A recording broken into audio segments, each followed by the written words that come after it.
Welcome to Two Trick Pony, a twice-monthly podcast where we explore all the ways that people have found and cultivated their second tricks, from cooking to crocheting and everything in between.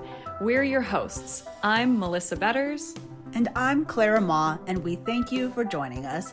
Each week, we invite guests onto the show who have broken away from the expectations of their training, education, or CV to find fulfilling hobbies or even entirely new careers. We take a look at how cultivating a multifaceted self can lead you to community, connection, and confidence. This week, we're joined by Ilaria Ricci. We met Ilaria on a recent trip to Florence. When we learned that she had made a major career pivot from corporate law to train at the famous cooking school Le Cordon Bleu in France before becoming a professional chef and sommelier, culinary instructor, and private cooking teacher, we knew we had to bring her onto our show. Ilaria teaches private cooking classes through her business, Fancy Food Florence, where she brings guests into her home to learn how to make Italian cuisine. Her passion for Italian cooking shines through in this episode and in her kitchen, and so we thought we'd give just a brief background on this delicious and diverse cuisine. The food of Italy is as rich and varied as the country itself. From the fresh-caught seafood along the coasts, to the indulgent risottos of the north, to the bold and spicy flavors of the south, Italian cuisine has something for everyone. This variety of food comes from a rich history. Italy has been influenced over the years by global exploration and migration, including from North Africa, North America, the Eastern Mediterranean, the Arabian Peninsula, and Central Europe. One of the earliest Italian cookbooks we know of is the Ep14, a Roman book of over 470 recipes dating back to the 5th century AD. There's even a 2,000-year-old fresco depicting an ancient focaccia bread that was just recently uncovered by archaeologists in Pompeii. Today, Italy is home to 395 Michelin-starred restaurants, and in 2025, Italian cuisine was designated a UNESCO Intangible Cultural Heritage of Humanity, the first national cuisine to receive such an honor. Understandably, Italians are protective of this culinary excellence. Over 200 Italian food products have protected geographies and designations of origin, meaning that these products have to be produced, processed, and developed in a specific region in order to be sold under a certain name. These designations protect producers from counterfeiters. Examples of protected designations include Parmigiano Reggiano, Campanian mozzarella, Prosecco and Chianti wines, and Modena balsamic vinegar. And speaking of geography, Italy is divided into 20 different regions, each of which has its own unique food staples and traditions. One of these is the Tuscan region, famous for its rolling hills, towering cypress trees, and absolutely amazing food and wine. At its heart is Florence, the region's capital city. While perhaps most famous in the US for its pastas, Florentine steaks, and wine, Tuscany also offers much more than meets the eye. This region's traditional cooking emphasizes the use of simple, seasonal, and local ingredients. The simpler, the better in Tuscany. Extra virgin olive oil, fresh herbs, tomatoes, breads, truffles, beans, and greens are all central to typical Tuscan dishes. The tradition of cucina povera, or peasant cooking, is central to the Tuscan ethos around food. The ideal of riuso, literally meaning reuse, is also central to the region. This art of not throwing anything away has led to some of Tuscany's most iconic dishes, such as ribollita, panzanella, and minestrone. Beef, pork, and game meat such as hare, deer, and pheasant are also typically eaten. Together, Tuscan cuisine represents a rich tapestry of ingredients and flavors that have understandably garnered worldwide fame. Experiences like our guest Ilaria's private cooking classes are a unique way for visitors to experience this cuisine while also learning the skills to recreate meals back home. We were so lucky to learn firsthand from Ilaria during our recent trip to Florence. She taught us how to make ravioli and tiramisu from scratch, as well as a truly delicious rabbit stew. We were thrilled to reconnect with her for this show. So with that, let's turn to our conversation with our guest today, professional chef and culinary instructor Ilaria Ricci, joining us from her home in Florence, Italy. We are so excited to welcome Ilaria Ricci to the Two Trick Pony podcast. Thank you so much for having me. Yeah, so for our listeners, can you give a brief introduction of who you are and generally what we're going to be talking about today? All right, so I am a professional chef. I'm Italian and based in Italy, Florence. I've been working as a chef for over 20 years now.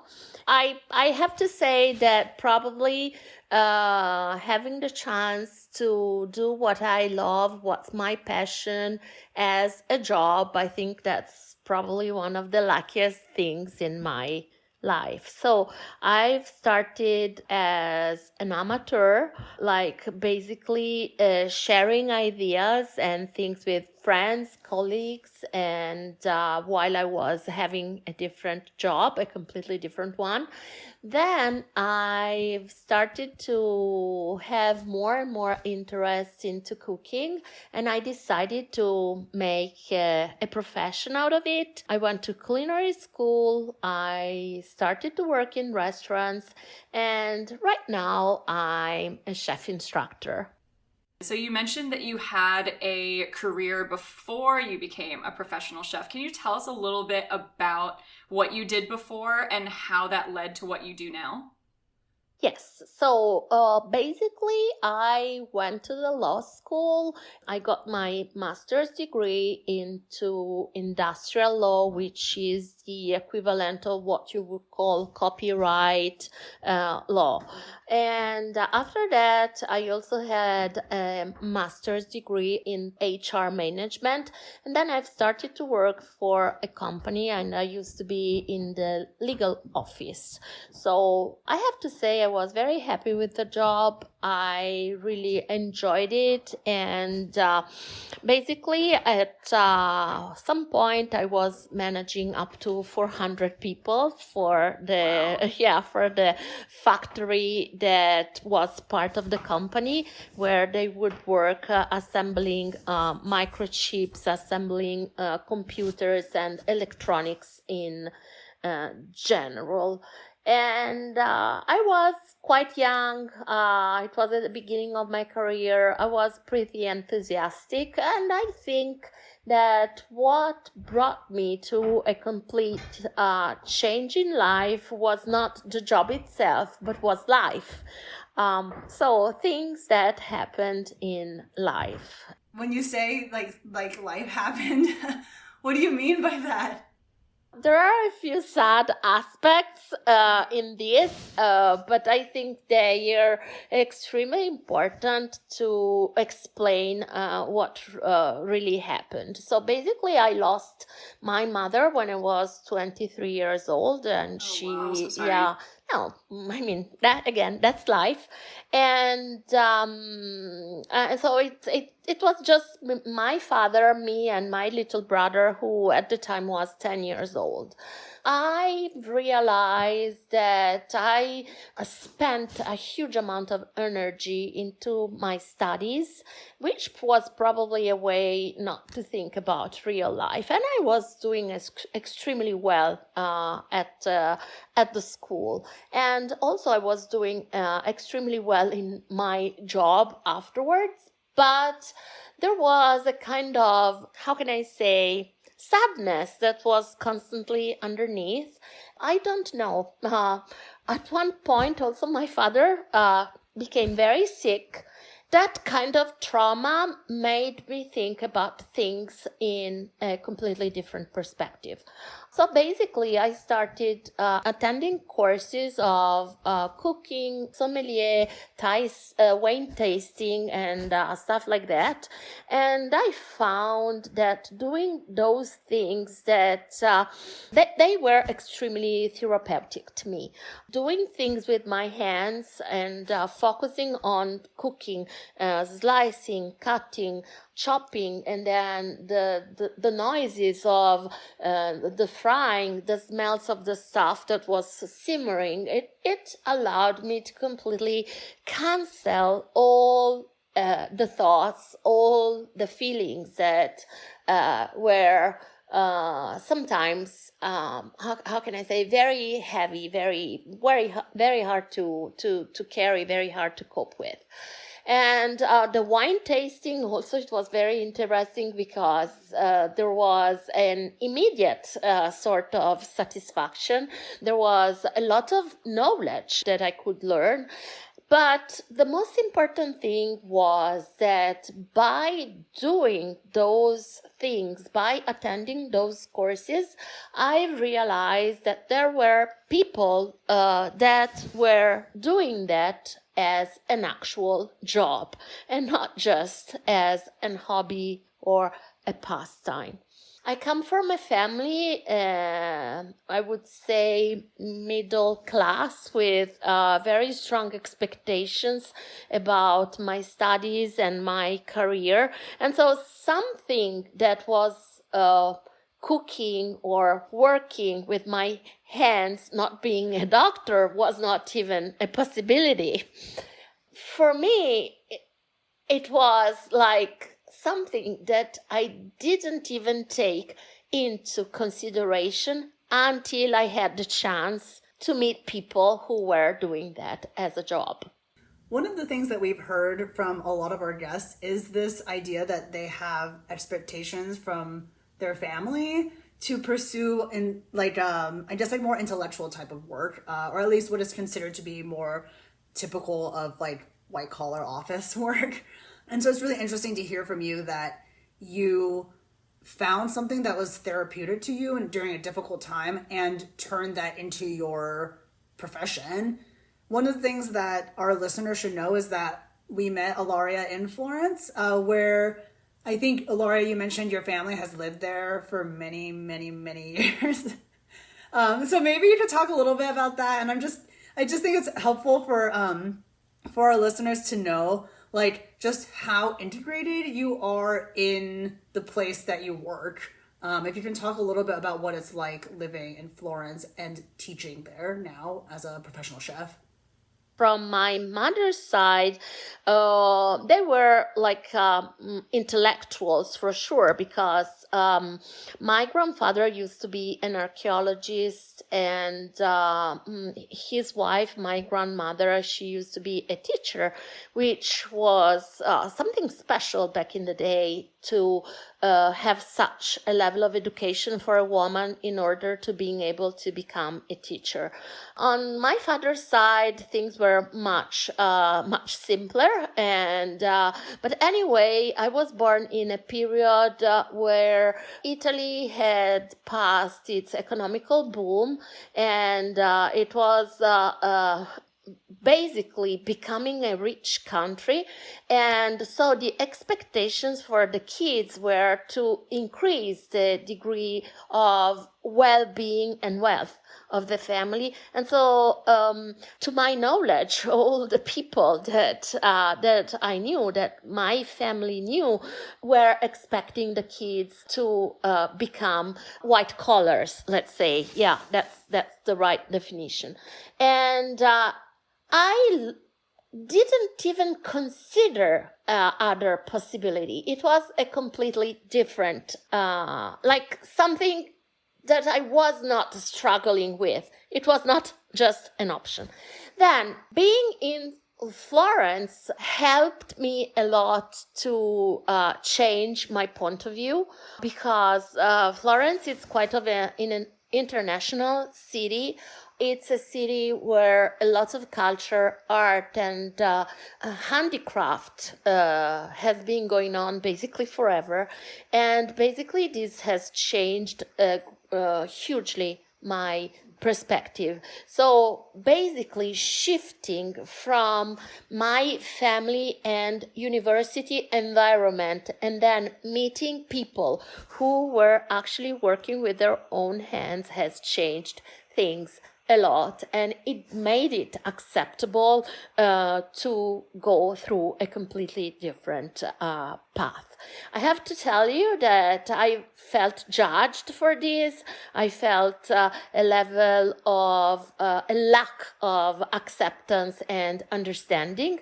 So basically, from the environment I came from, it was very, very judgmental. And people probably thought that I was crazy or something like that. What really helped was the chance to meet people who were doing that things, and also the fact that Florence is very international, and so in different cultures you don't have that kind of I would say traditional attitude, and especially having the chance to come to know American culture that's more focused on self-determination, and that made me change completely my attitude. It helped me going over my own prejudice that was enhanced by not the whole society, but the society I came from. Yeah, no, I think that's really important to talk about because, as we talk to people about their passions and their second careers and things like that, there is quite a variety of experiences. There are people who have, sort of the gift of an accepting and supportive community, but then there also are people like you who have faced a little bit of adversity in making these changes in their lives. Can you talk a little bit about what kept you motivated in the face of obstacles throughout this journey? Oh, this is a very good question. I think that basically it was the passion. It was the relief that I felt whenever I was doing these things. I really felt good. I felt it made me feel that I was in the right place doing the right thing, regardless of the lack of acceptance or understanding from other people.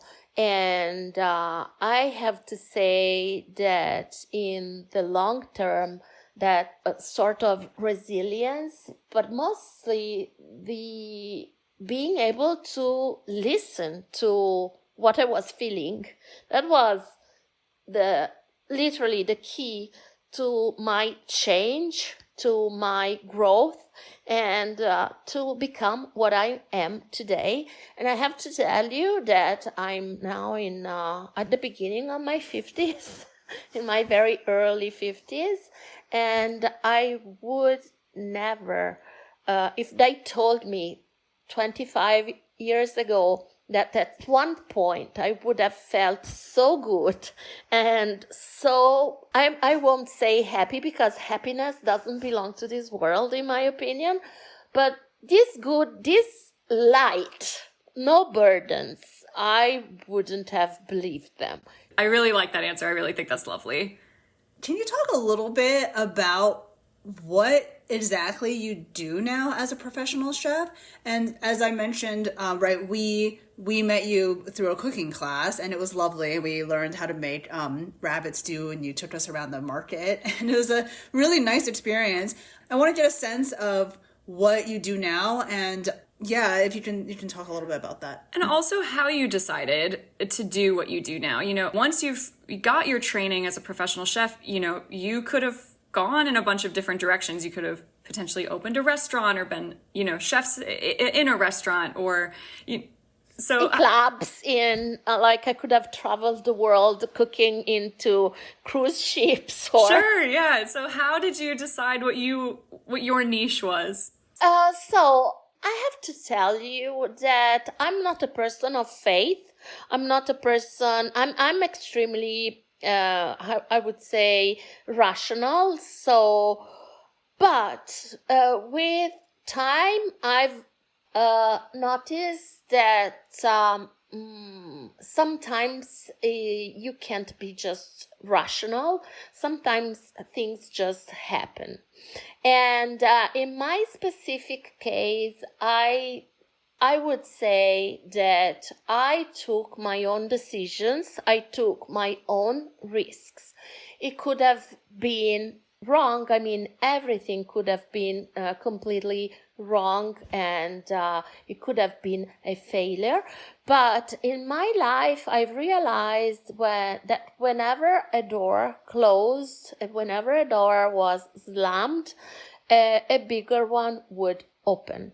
And that's true for my job, my career. It's been true in my personal relationships. And I'm not talking about like marriage or a romantic involvement. I'm also talking about friends, acquaintances, and job contacts. So this applies to all the types of relationships that I've been through in my life. So basically, after the school, I applied to a few restaurants, and one of the best ones hired me straight away. Like, I didn't even left the place where I left by hand my resume. You know, it was a few years ago, so you wouldn't send your resume through a web app or through a website or something like that. You would go and leave your resume. And I still was walking down the street, and the chef called me, and she said that she was interested in meeting me. And like 2 days afterwards, I was working in the place. So, well, I brought my resume, but that happened. I mean, she could have just ignored me. And then after a few years, a friend of mine told me that a school was hiring chefs, and I applied, and they called me. And how I've started this last thing, which is the cooking class, it was something that happened by chance again, because a friend of mine who's a tour guide introduced me to the owner of a company that specializes in tourism in Florence and in experience tourism. So basically a kind of tourism that allows you to feel and experience things rather than buying things, owning things, and stuff like that. So again, I was introduced, and we've built the project together. So I've started about 15 years ago, and Oh, wow. cooking classes were not such a huge thing like they are right now. I thought that the idea was amazing. I've always loved meeting people, and the idea of having the chance of having people in my own house and sharing my passion and my things, and I thought it was a great idea.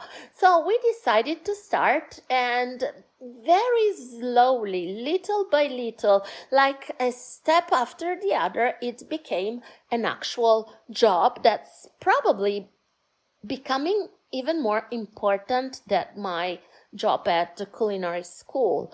And again, it's sliding doors, it's meeting people, but that happens only when you place yourself in the right position for that to happen. Mm-hmm. I strongly believe in that, and that kept happening throughout my life, despite all the cons and the difficult times.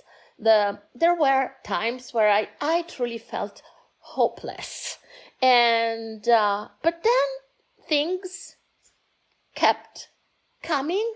I think you need to keep your eyes open and to be able to catch those things. I have to say, I was very unlucky for a few things, but I was very lucky for others. So, nice balance, compensation. Yeah, I wanted to ask you, what are some of your favorite stories to tell about bringing people into your home and teaching them to cook? So I can tell you that I had very different experiences. So in most cases, people are very nice, very open-minded, because I don't think you would accept to enter a stranger's house if you were not an open-minded person, which is a connection to what I was saying before. You need to keep your eyes open, and then situations happen. And that's why we are here today, because basically this happened again. We were able to spot each other, I think.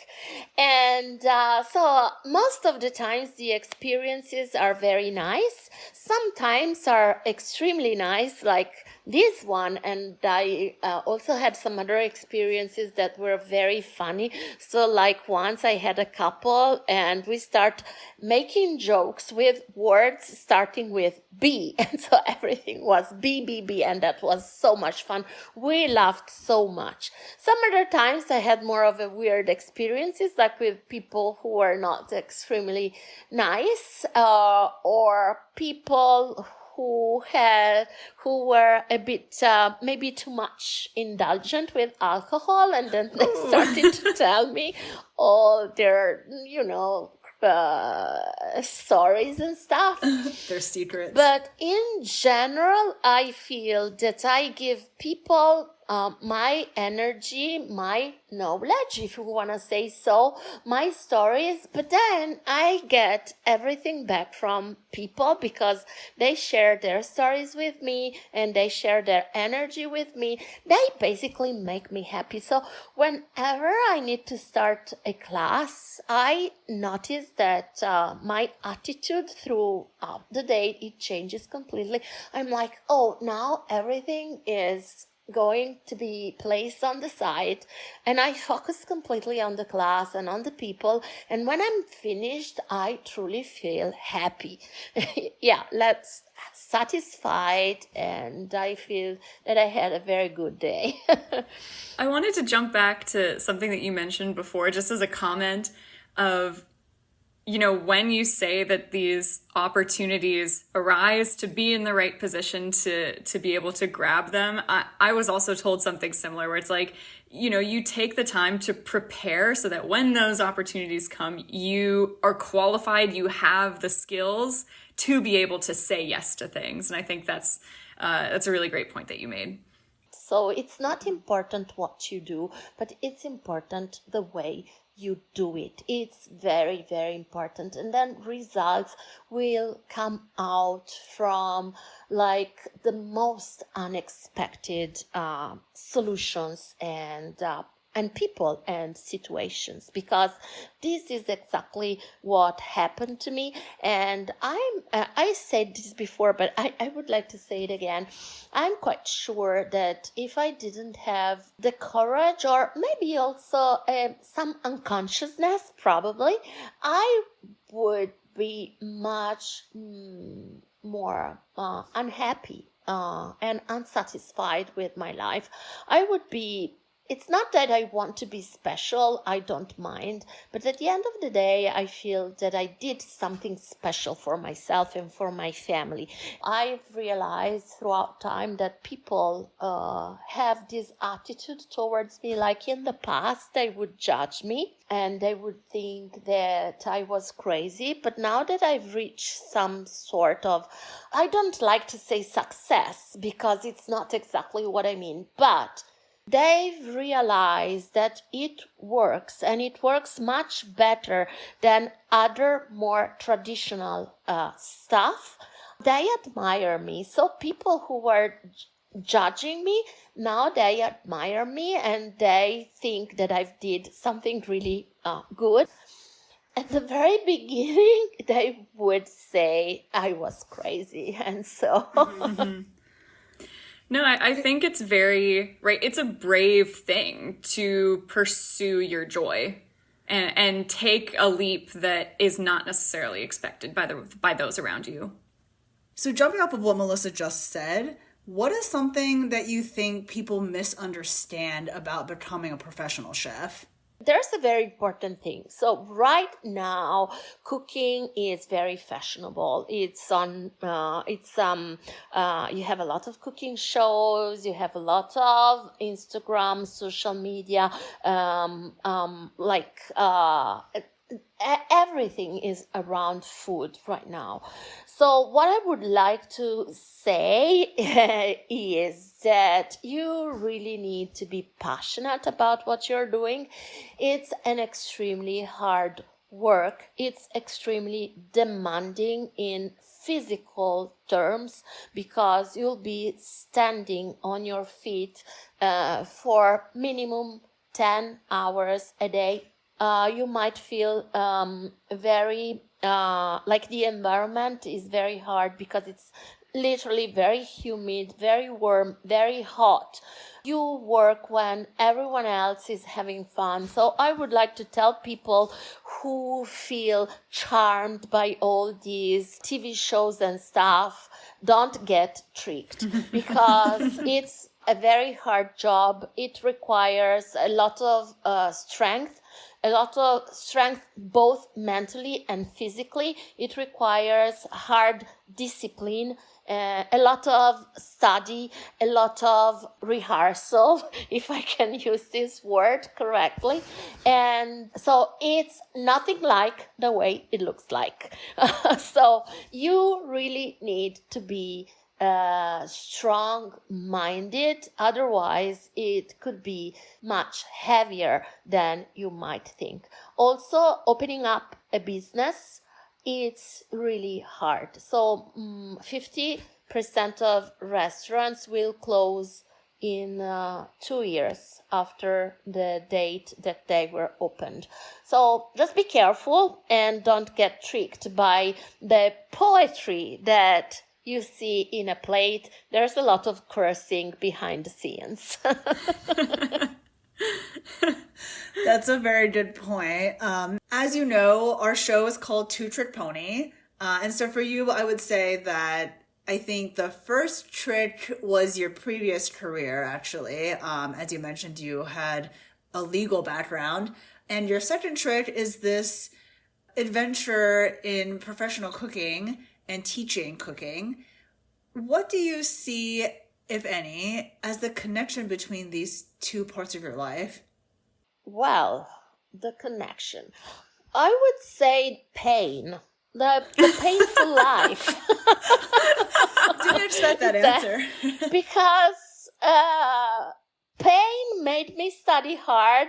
Pain made me feel that I needed to do things, and pain made me decide that I was not able to bear pain anymore. And so I took a risk of what I thought might have been a lesser pain rather than the pain I was feeling up to that point. And I don't know if it was just that I was lucky. I don't know if it's because I worked hard on myself, like on my self-consciousness and things like that. I don't know. Probably a mix of things. But I would say that being conscious of your feelings, it helps you a lot building, I'm not saying necessarily good things, but different things. I would say that the key is being self-conscious of what your feelings are and to be self-conscious of what your limits and talents are. And I would like to say that especially in, I would say, in my culture, I think we have that throughout the world anyway. So in some cultures, it could be stronger. In some other cultures, maybe not that stronger. But in general, for us women, it's harder to feel connected to our own needs because they train us since our very early years to take care about others. And we start with dolls, when taking care about dolls when we are little girls. And especially in my own situation, like focusing on my own needs, it was probably the hardest thing I had to do in my life, because I was not used to take care of myself. And if you're not conscious about this could lead you to very wrong decisions, and not just with your job, because somehow job is something that you can still fix. But in relationships, sometimes you build very, very toxic and wrong relationships because you're not educated to respect your feelings and to respect yourself as a person and as a woman. You have your inner space, and that's sacred. No one is allowed to violate that inner circle, that intimate space that's just your own. Yeah, I really like that. I think that's a really important reminder to people. I do think it's a very important reminder for actually everybody. Yeah, it's true. Yeah. Mm-hmm. Where do you see yourself taking this into the future? Do you have any future plans or any aspirations or goals that you're still working towards? I don't know yet, because probably this door hasn't opened yet. So I would like to work on a cookbook, or maybe a couple of them, because I have a few ideas, and I think that first of all, it would be a way to keep a memory of what I've done so far. It would be a way to share my things with other people, and to leave a little legacy, like, well, very little, but just, sometimes a page might change the day of someone, and sometimes it could be a recipe, so you can make someone very happy with just telling them how to cook a vegetable, and that's one of the things I would like to do. I would like to keep going with the classes as well. I would like to go on trips a lot. I like traveling a lot, and so I think that within a few years I might focus more on trips, on doing these kind of things, and working a little less. But I'm still quite young, so I think, like, for working, not in general. and yes, I would like to do these kind of things. So I would like to focus more on writing down what I've done so far. Well, I know I, for one, would love to have those recipes written down. When we met you in Florence, we were at the market in Florence, and one of the things that was really impressive to me was, as we were walking along all of the different stands and all the different stalls, the number of different dishes that you could suggest just right off the top of your head. We could make this type of fish, we could make rabbit, lamb. You clearly have all of this in your head. It would definitely be a gift to others to write that down, for sure. Thank you so much. I appreciate that very much. So, well, once a lady told me, "Oh, so you're a living cookbook," Yeah. and but you are gonna be the first ones to receive the book whenever I write it down.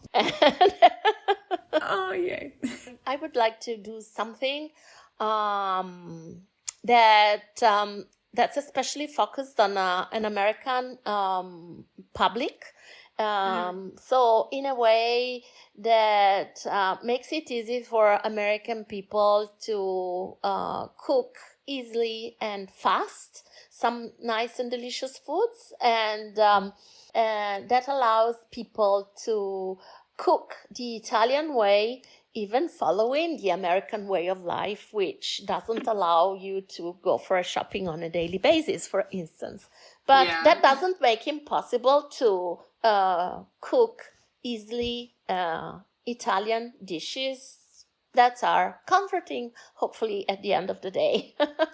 Yeah, and as you know, Americans love Italian food, but I do think that the Italian food that Americans are used to is not as diverse as it could be. For instance, like what we learned to make from you is something that I had never had in the US in the Italian food scene here. Mm-hmm. Yeah, so I think some American people tend to think that the Italian food scene is much more limited than it actually is. But that's very understandable because the States are a melting pot, and of course, it's impossible to know everything about such a diverse cuisine. I just would like to give a little contribution to help. Well, I think that would be great. Yeah.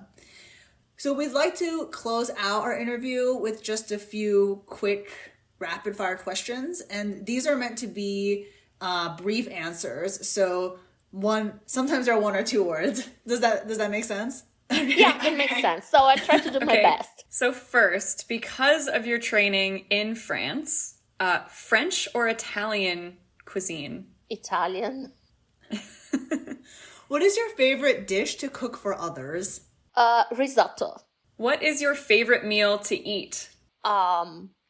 A Chinese soup with sour cabbage and fish, but I don't know what it is called. I know it's from Sichuan. I love that because my family is from Sichuan. Oh, really? My maternal grandfather's side is Sichuanese. So I can ask my family what that recipe is. Yeah, and then you let me know because I would like to create it at home, but I can't. Yeah, I'll ask my family to see if I can find that recipe for you. That's awesome. Yeah. If you can find the name, the recipe, the name is enough. For our listeners, the dish that we're talking about is suan cai yu, which is a fish that is usually white, a white fish that is cooked with pickled vegetables. Who or what is your biggest cooking inspiration? My grandmother and Noma. So like two opposites. Very traditional, very bold. My grandmother, of course, because she would say no to everything. I tried to cook. Name one tool that you use that you are unreasonably and emotionally attached to. An old pasta cutter that's broken. And basically, I have to stick out all the pasta all the times I use it. But it's old. It's been in my family forever, and that's why. Yeah, I was just saying that's not the one that we used when we learned from you. We used the one that it's hard to mess up. Yeah. What would be the ultimate gift to buy somebody who's into cooking? Oh, I don't know. A pasta board, the one for making the gnocchi. So simple, easy, and and it's like a toy. What is the next thing that you want to learn? Like in culinary terms, I'd like to learn more Japanese skills. In terms of, like in general terms, another language. Is there a language that you're interested in learning? Well, I'll never do that, but I think, for instance, Chinese, or the click tongue. Mm-hmm. I've learned to learn a click language. That sounds hard. Yeah. I'll never do that. And finally, do you have any last words of wisdom that you would like to share with our listeners? Look at the door. It's gonna open sooner or later, but keep your eyes open. So thank you so much again, Ilaria, for coming on to Two Trick Pony. This was a really amazing conversation, and we're so happy to get in touch with you again. Yeah, I'm so glad that we were able to follow up with you after meeting you and that you actually agreed to come on to this show. Yeah. We were just really excited that we got to continue this relationship. So thank you so much for having me. And that was one more surprise, one more door that opened in my life.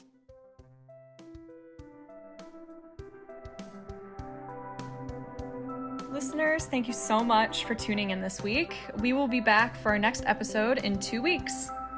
If you want to get in touch with us, or if you know a two-trick pony who would be a great fit for the show, please let us know by email at twotrickponypodcast@gmail.com. You can also follow us on Instagram at twotrickponypodcast. Those are both with the number 2. And if you liked this podcast, please rate us and subscribe so you never miss an episode. Thank you so much for listening, and we'll see you next time.